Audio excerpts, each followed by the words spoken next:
Follow the money. That's what I always say. You always follow the money. Yeah. This is Follow the Money with Mitch Moss and Pauly Howard on VSiN. Welcome in. It is Follow the Money. We are live in downtown Las Vegas. This show is brought to you by DraftKings. So because of weather in Buffalo, we have a doubleheader today, and this game now is going to kick off at 4:30 Eastern, 1:30 Pacific time, and Mark Gaughan joins the program now. He is a Bills and NFL analyst for the Buffalo News. Mark, thanks for the time today. How are you? I'm great, thanks. I'm coming to Vegas on vacation in late February. Maybe I'll come twice. The Bills make the Super Bowl. I was going to say, maybe you're going to come here in like back-to-back weekends then, for sure. Yeah. So let's get into what took place yesterday with the cancellation of the game, of course, and the conditions overall. Can you explain what the conditions were like around that window for the game when it was to be played? And I saw a lot of people complaining, Mark, on social media, like, it's football weather. You got to play the game. What was it really like in Buffalo yesterday? Yeah, well, as many of your listeners may know, the stadium is built in the South Towns, which is smack dab in what we call the snow belt. So the prevailing wind blows off the lake and blows blizzards right at the stadium or in Orchard Park. So the fact they moved the game had nothing to do with the actual playing the game on the field, with the quality of play of a potential game in that weather, with actually even sitting in the stands during that kind of weather. It had to do with getting 70,000 people traveling through a lake effect blizzard to the stadium, because you would, in that situation, you'd likely have hundreds, maybe thousands of cars getting stuck on the roadways. And now emergency ambulances, vehicles, if you're an unlucky person who has to go to the hospital and you can't get anywhere because all of the roads are essentially a parking lot, you could wind up dying. Now, you might say, well, what are the odds of that happening? Well, just last year, it happened. There was a blizzard, a lake effect blizzard on Christmas, and it hit. It was a rare one where we didn't. The wind shifted late. Anyway, it was a Friday. To make a long story short, it was a Friday afternoon. It hit like at 1 or 2 o'clock, and people were leaving work during rush hour to get home, and they wound up getting stuck on the main throughways, and the main throughways turned into a parking lot, basically, with hundreds and hundreds of cars getting stuck, and now nobody can get through. So 47 people wound up dying. They didn't die in their cars, per se. I mean, most of them. But it's like if you had to get through to get any emergency medical responders for just regular life, couldn't get through. So it was absolutely the right decision. It had nothing to do with the play wouldn't be good on the field or anything. It had nothing to. If you could have waved a magic wand and gotten all the players out of their houses to the stadium, they could have played. It would have been terrible in a blizzard, but they could have played. But it had nothing to do with the element, playing the game in the elements. Terrific insight and an answer, an explanation. So what is it like right now, and what do you expect for kickoff? The weather. Well, the good news is they waited, and the lake effect storm still has lessened, but it has moved north, and so there will be the forecast is, and it's pretty rock solid at this point, no snow at the stadium. The snow is stopping at the stadium now or very soon, and it's going to be clear, 18 degrees, wind chill of 0. Winds of 10 to 15 miles an hour, gusting maybe to 30. That really, in the scope of Buffalo weather, is not that bad. So it's going to be a little tricky getting, it's going to take people a lot longer to get to the games. But the travel bans for most of the towns and villages have been lifted. The travel ban for Orchard Park has been lifted. They're working like maniacs to try to get the parking lots cleared. So anyway, game time, 18 degrees, 10 to 15 miles an hour. Okay, so what does that impact? Probably your next question. This definitely in my view, helps the Bills a little in terms of if it was really like the blizzard wasn't as bad and they had played yesterday, but still yesterday, 30 to 40 mile an hour winds, that would be a bigger advantage to the Steelers because obviously the Bills are the much better passing team. Mm-hmm. And, the Bills are 8th in the league in passing. The Steelers are 25th. And that would completely take away the Bills' best advantage and just make it a snow sled game, which is much to the advantage of Pittsburgh, which is their power running game is really rolling.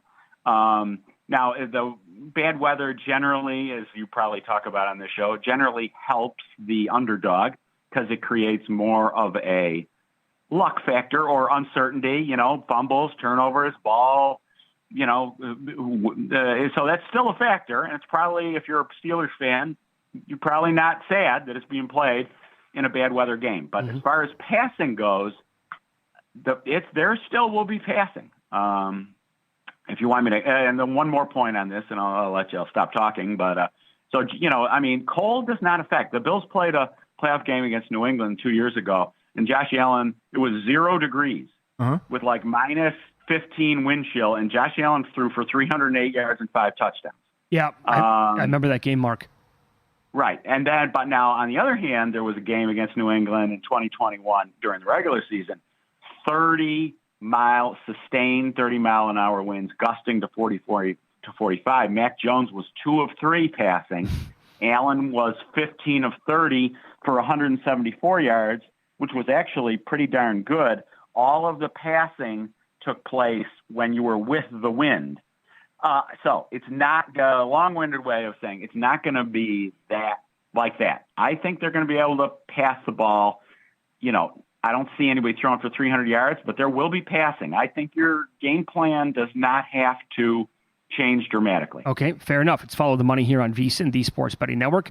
Our guest is Mark Gaughan. He's a Bills and NFL analyst for the Buffalo News. And you're right. I mean, Josh Allen's got maybe the strongest arm in the NFL anyway. He played at Wyoming. He's kind of used to these conditions. So if the wind's going to die down like that, as you're saying, then you can probably expect some more passing than if the game would have been played yesterday. Also, Mark, they've been running him more from his position now, and more of it has been designed the last couple of weeks than ever before in this regular season.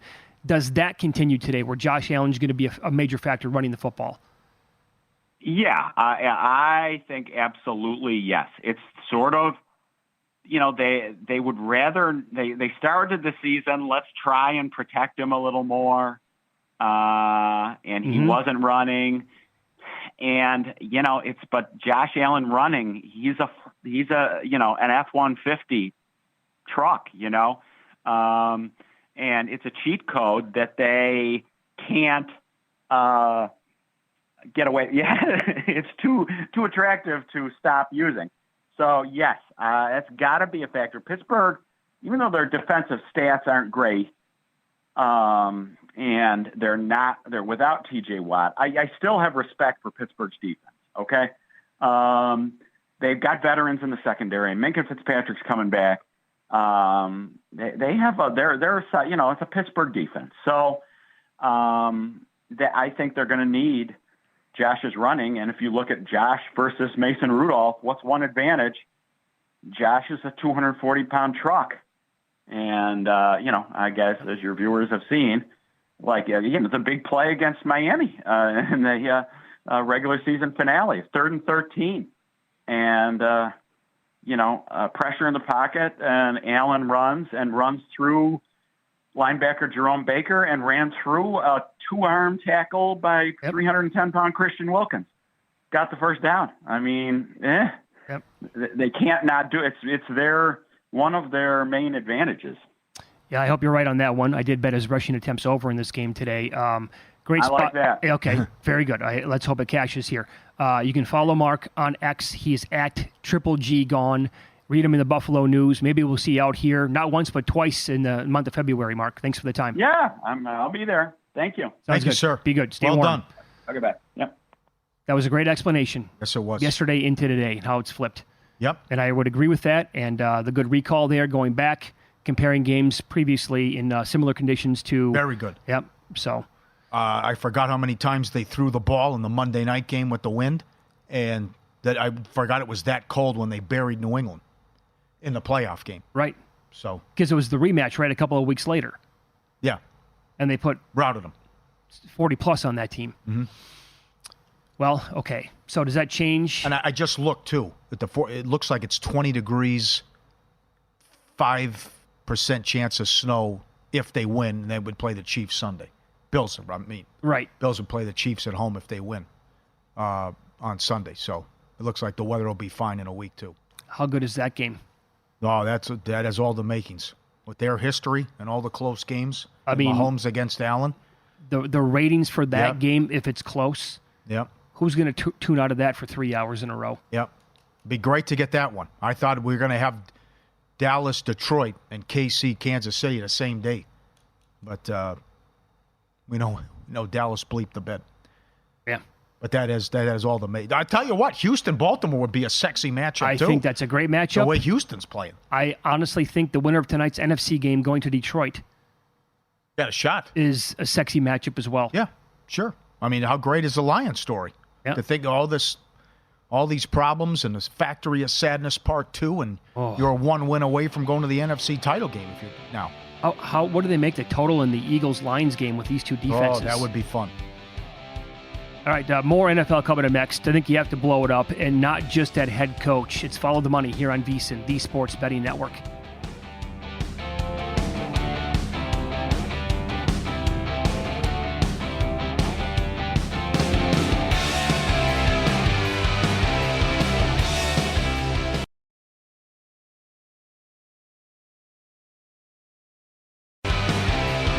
Become a VSiN Pro subscriber today. Get unlimited access to the VSiN.com/picks page. For more VSiN Pro picks, become a VSiN Pro subscriber today. Use promo code FTM, and Follow the Money will give you 10% off an annual subscription. Use promo code FTM. I want to go back and watch the Packers-Cowboys game today. That's how entertained I was for those 3 hours. Now, I get it. I'm from that state. So did I take pleasure in Green Bay whooping up on Dallas? 1,000%. I haven't had a smile on my face for that long since, I don't know, I was maybe stoned in high school for the first time. Jordan Love was awesome, 272 yards and the 3 touchdowns. How does that, Dan Quinn distractions? Whatever they want. Is that what it is? I don't know. Yeah. I don't even know what was worse. Everyone says you have to win the press conference when you introduce the new coach, no matter what sport it is. Can you imagine if Seattle hires Dan Quinn, who was even money on Friday? I mean, you want to talk about losing the press conference. I mean, that is they score 6 touchdowns on their first 7 possessions. It's 27-0 Green Bay. We played it earlier, but I read the Bill Barnwell tweet. 2 guys ran a route on the Dobbs touchdown. He's wide open. He goes for 150. Jones has 3 touchdowns and 120. Everything was working. Guys are wide open. It's a disgrace. It's not like Cleveland, like the Dalton Schultz touchdown. Hello? Anyone? Where are you? Yeah. What is going on? People are wide open. Here it is again, the Bill Barr. Look at this route. If you're listening. This wasn't even the touchdown, by the way. Yeah. This is one that went for a big gainer, and he was pushed out of bounds eventually. Okay. Yeah. But look at that. There's 2 guys running a route on that play.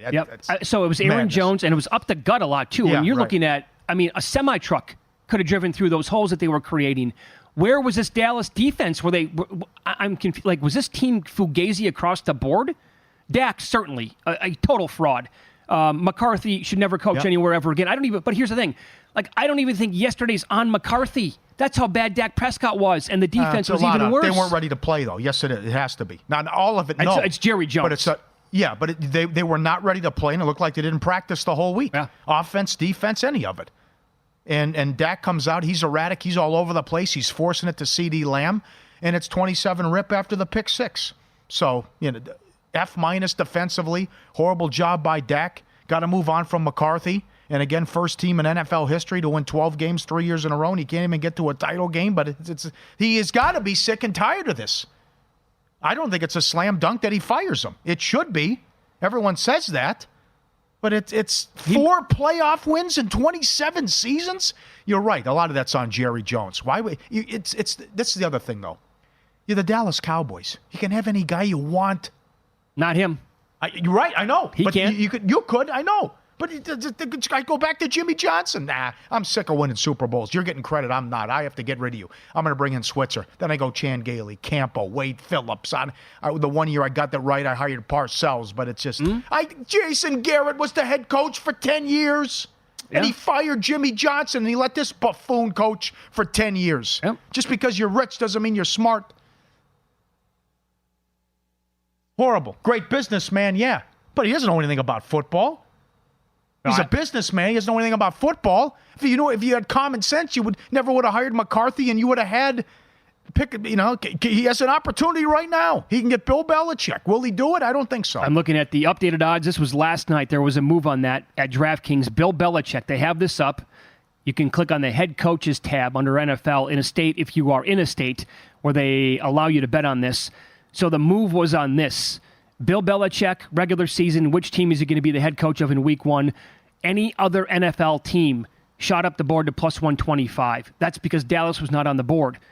So that made the jump to the favorite. No team was plus 175, and then the Falcons are plus 275. Does Bill Belichick really want to go there?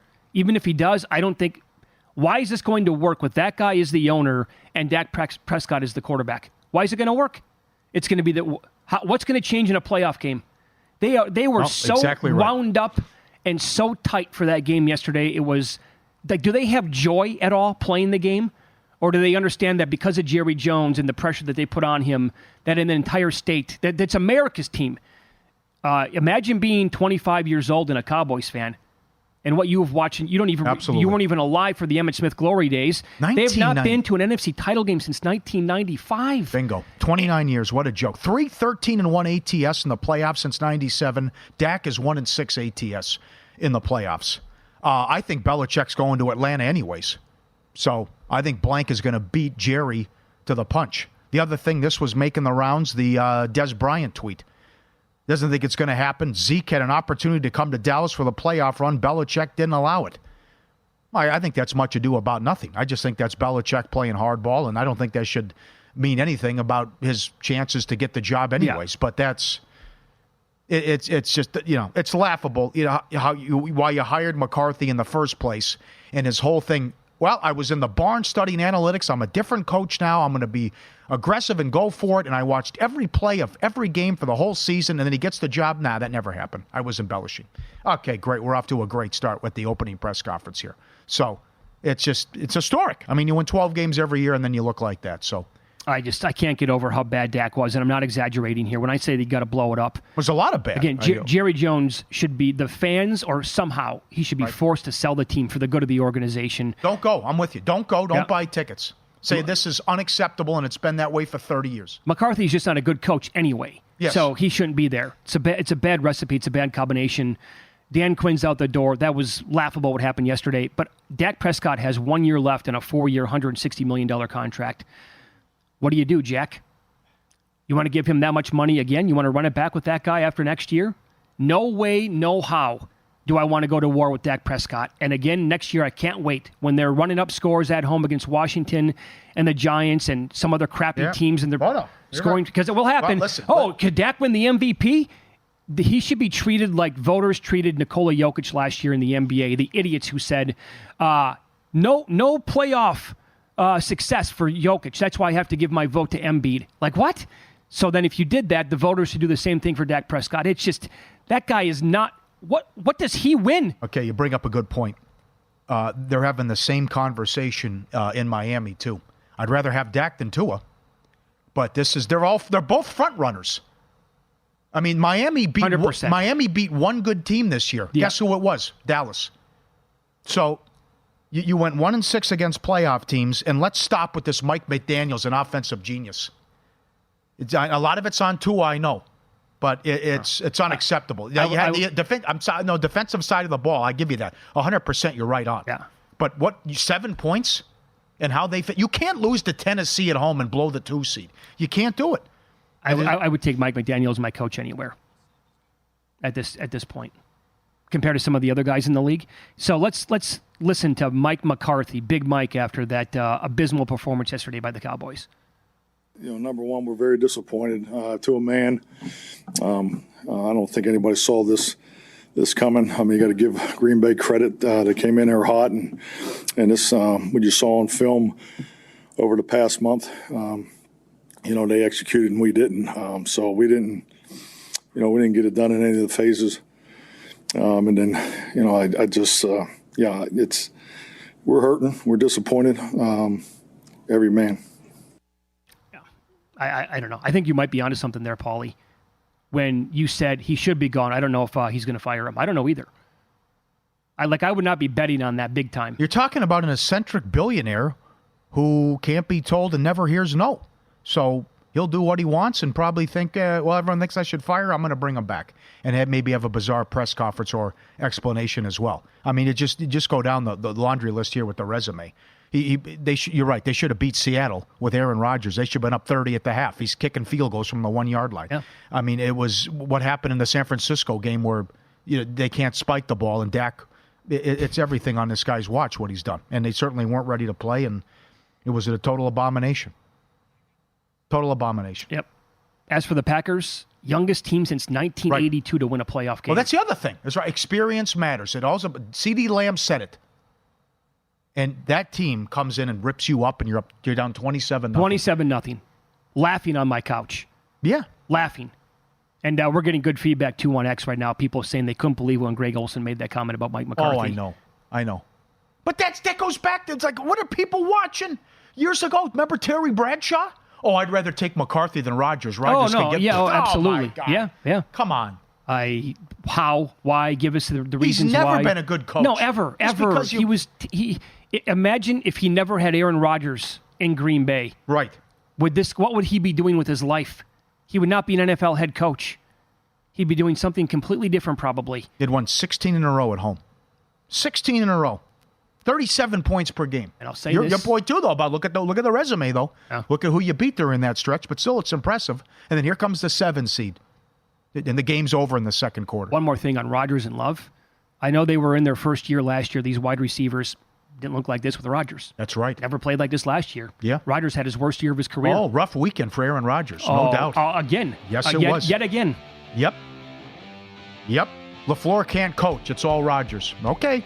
Love can't. Not going to be. Yeah, Love better than Aaron Rodgers. Up next, VSiN betting analyst Josh Applebaum is going to join the program. We'll find out what he likes today in the doubleheader that we have in the NFL next year on VSiN.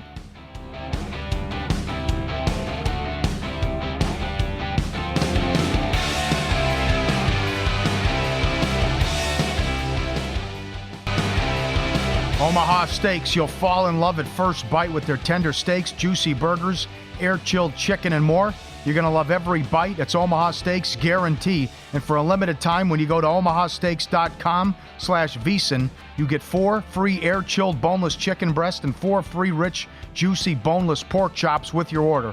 Minimum purchase may apply. omahasteaks.com/VSiN. Go get it. They look absolutely delicious. Oh, yeah. It's so good. Had it many times. Yep, same here. Josh Applebaum joins the program now, VSiN sports betting analyst. You can get his 2 podcasts wherever you get your podcasts. One is called Morning Bets. The other one is Market Insights. Josh, good morning. Thanks for the time today. We have 2 NFL playoff games, doubleheader here on a Monday because of the Bills-Steelers game getting pushed back until today. Let's begin with that one. Steelers catching 10 in this game, and the total is below 40, 38.5, right around that range. Which angle do you want to go with here with those 2 numbers?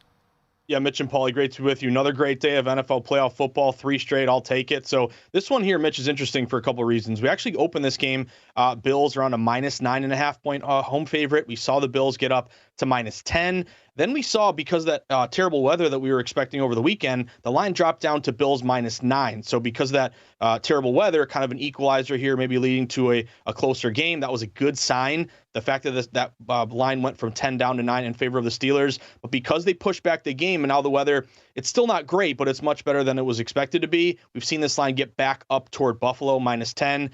Now, for me, I like to go contrarian in these playoff games. We've already seen a bunch of contrarian spots hit thus far. You don't really have any contrarian value here. This is a tough one from a data perspective because the public is right down the middle. 50% bets, 50% money on both sides here. So there's really no low bets, higher dollars. There's no bet against the public opportunity. So in those situations, Mitch, I look toward one line movement. We're on a key number of 10 here. This game is at 4:30. Where is the next move? Do we see it rise up to minus 10.5? Does it fall back down to 9.5? Pay attention to the juice. I think that's really important to monitor today. But I also lean on a lot of betting systems here. So I'm going to go Steelers plus 10 because I got a lot of system matches here on the Steelers. You look at playoff dogs thus far. They're 3-1 against the spread this year, 46-30 against the spread, 61% since 2017. Wild card dogs in particular, 23-11 ATS, 68% since 2017. And here's the banger system that I have for the Steelers today. If you are a playoff dog and you missed the playoffs the previous year, you're going to hear media narratives of they're not experienced, they don't have the track record, let's bet against them.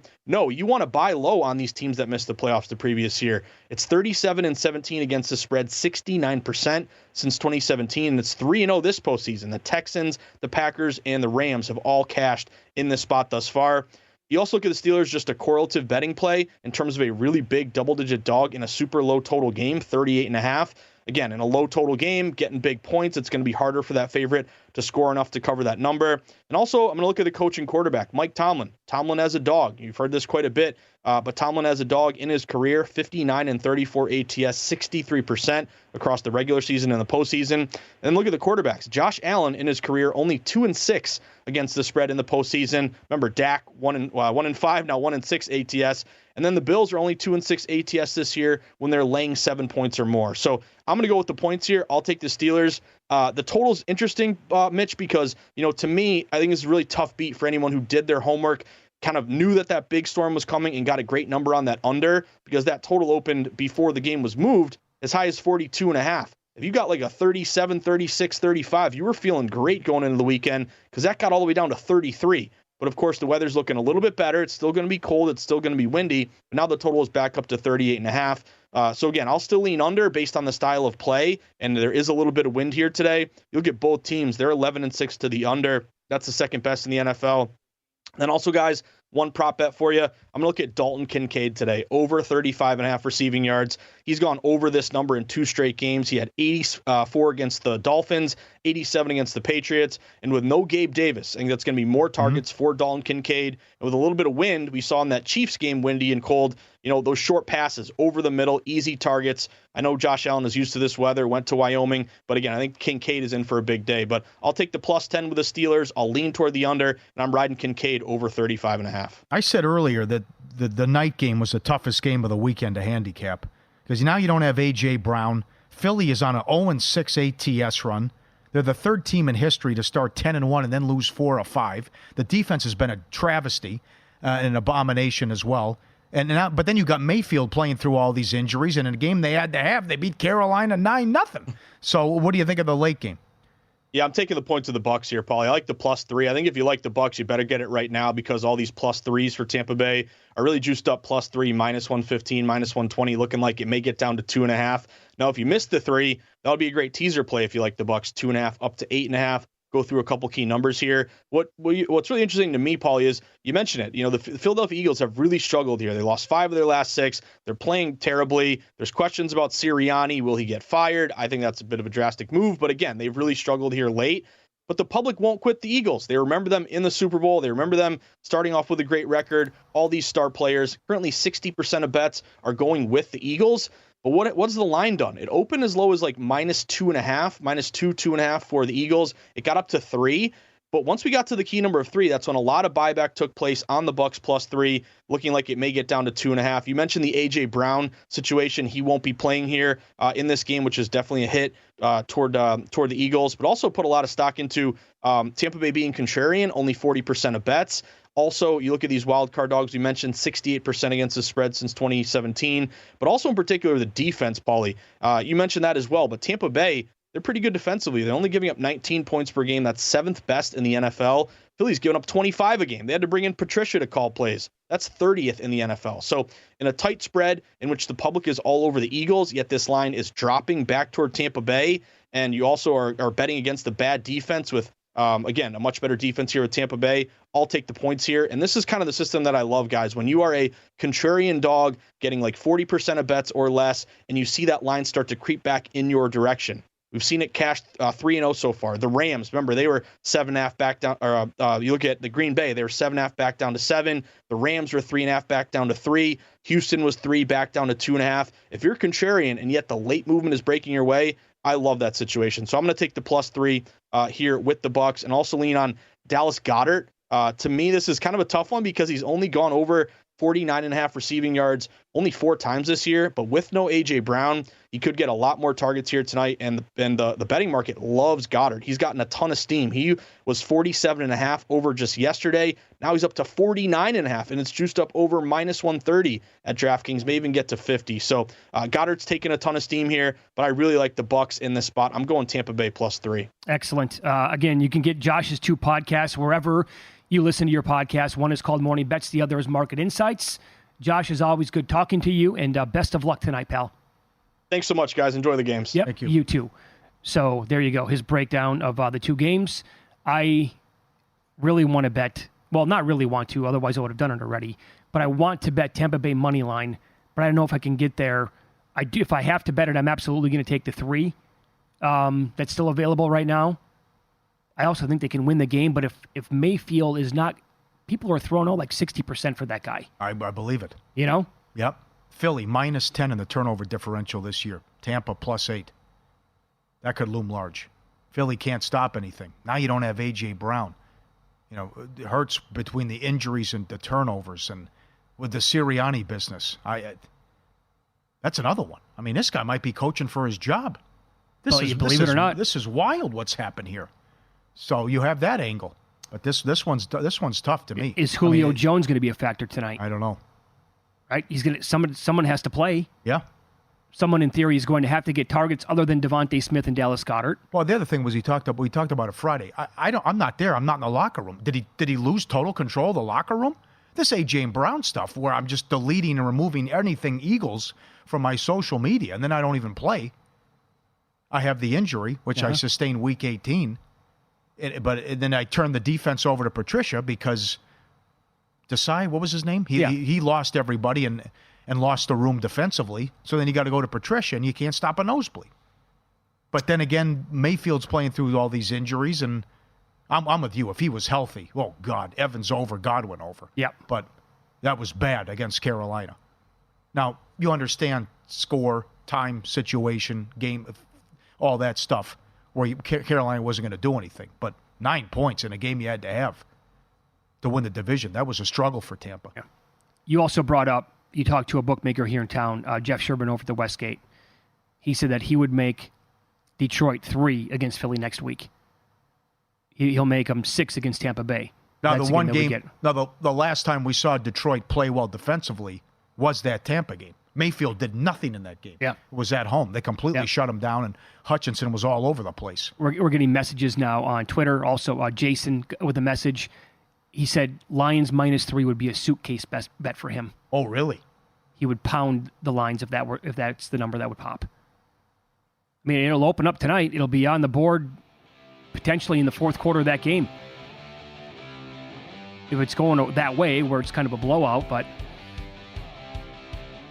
there should be a ton of points and yards if that is the matchup. Well, I follow the money here on VSiN, the Sports Betting Network. I'll give you an incredible stat and why it's gone so wrong for the Cowboys.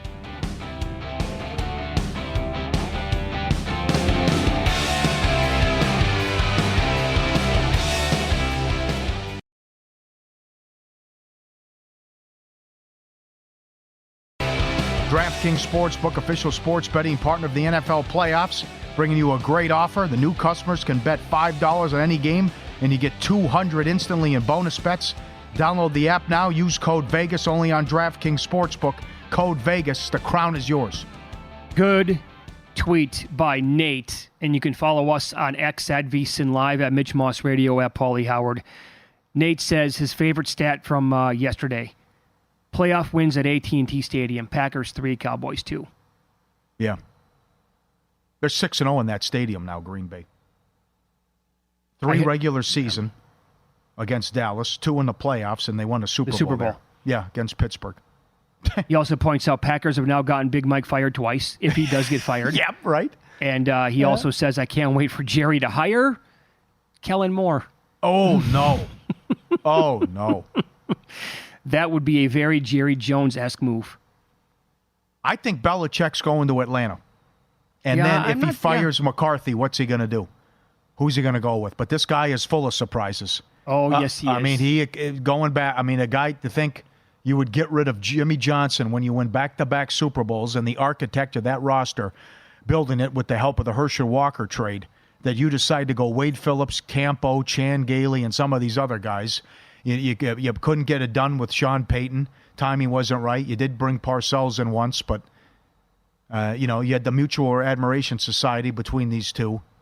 To me, it's a slam dunk, and it's right there. But the other thing is, would Belichick want it? Maybe Bill just wants the Atlanta job, and blank beats Jerry to it. But I'm not so. This is, to me, it's not 100%. I would not be surprised if Mike McCarthy if he brings him back. No, I mean, Jerry Jones will do a move like that. He really will. This is from Bill Hooker on X. If the world's wealthiest clown hadn't fired Jimmy Johnson, they would have had to start making toe rings for Super Bowl rings. All their fingers would have been taken. I don't doubt it. Yep. Probably would have been the Patriots. Yes. Could have been. Yes. Or they would have been playing with a chance to actually win. I mean, they can't even win a playoff game at home for the most part. Again, just to think. The NFC title game is not even a dream. Yeah. Or that actually it is a dream. It's not a reality. Yeah. To let your mind go there and have that kind of ego to say, number one, why is the head coach who built the roster getting all the credit instead of me, or more of the credit? And then to actually utter, well, any coach would win here. And he goes with Switzer. Yeah. Now, they won a Super Bowl, but with Switzer, but then you saw the drop-off there, and certainly I know it bothered Troy Aikman, and it was in the book from Jeff Pearlman, Boys Will Be Boys, about, it was like, okay, well, go out in the pool. Well, no practice today. And Aikman's like, what are we doing here? Yeah. So do you see my point, though? The most alarming shot of that game was after, and you're watching the game on Fox yesterday, and they showed it when it was over with immediately. I'm guessing 150, maybe 200 people in the media were waiting for Jerry Jones to come and talk. Yeah. Again, who else does that in American sports? Nobody. He's like the one guy. That's who they're going to wait for, because they know that he's going to sound off and potentially say something. This was his very first reaction to getting embarrassed and blown out by Green Bay yesterday. I don't have any thoughts about the reasons why, or anything to do with the coaching, anything to do about the players. I want to give Green Bay a lot of compliments and credit. This is one of my most surprises since I've been involved in sport, period. So this is that degree. I know how disappointed everybody is. That's all my comment. So there he is after the game. He doesn't have any thoughts. He's the guy who brought it up last week. Oh, that's all nonsense, yeah. The question was about making a coaching change. And he started with, I don't have answers or haven't given a thought about what happened, and then, coaching and personnel changes. You started this whole thing last week. Right, it's on you. You said, well, coaching change, what does the future look like? We'll see what happens in the playoffs and what happens with this game Sunday. Well, you got humiliated and embarrassed, and you weren't ready to play on both sides of the ball. It couldn't have gone any worse. Again, this has never happened before. You're the first team in history to win at least 12 games 3 years in a row, and you can't even make a NFC title game. Yeah. Think about how they have lost games recently in the playoffs. Last year, Dak was terrible against the 49ers on the road. No surprise. And the year before that, the Niners were the 6th seed, and they went to Dallas. Yep. And the way that they finished that game with 14 seconds on the clock, think they can get away with a sneak. It's mind-blowing stuff that this guy does. And yesterday, it had to have been rock bottom in terms of a playoff loss. How does it get worse than that? You're down 27-0 to the youngest team to win a playoff game since 1982. Yep. It's just... The other thing is, let's say Seattle passes. You going to bring Dan Quinn back as your DC? That's another one. Well, he is not going out on a high note. Yeah. Or coming back that way either. Side note, do you like Green Bay's chances to go to San Francisco at all? Can they stay within 10? Well, that's why I was still surprised what happened yesterday, because of what happened against Baker Mayfield and what happened against Bryce Young. I thought Dallas would just have a field day. 100%. And they would do whatever they wanted offensively. But then Dak comes out, he has the yips, he's airmailing Lamb, he's forcing it to Lamb, and next thing you know, it's 27 rip after the horrendous pick six. But before that, the other interception with Alexander. That also could have been a pick six. But, it comes down to is Purdy going to implode? I mean, that could be, you're taking on the bee's knees now. I mean, these guys are unbelievable. They really are. This roster is so good. So unless you just get turnovers and interceptions out of Purdy, you would think they're going to be able to do whatever they want offensively, as Baker Mayfield did. And Bryce Young somehow scored 30 points on these guys. But Love is hot. What Love is doing. The question is, what does Green Bay do offensively? Because now he's got all his weapons back, too.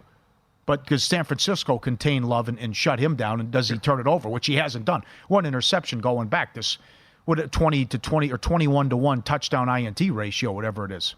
Yeah. My shout out to my cousin Jeff. He was texting me before, during, and after the game. He loved Green Bay, absolutely loved them yesterday. And that's where it stops. Like, the conversation never went into it's going to continue in San Francisco. Why did he love them? He's completely anti-Cowboys with their makeup. And he loved the way that Love and this offense was playing. And he had so much confidence, and he likes LaFleur quite a bit too. You got to tip your cap to LaFleur.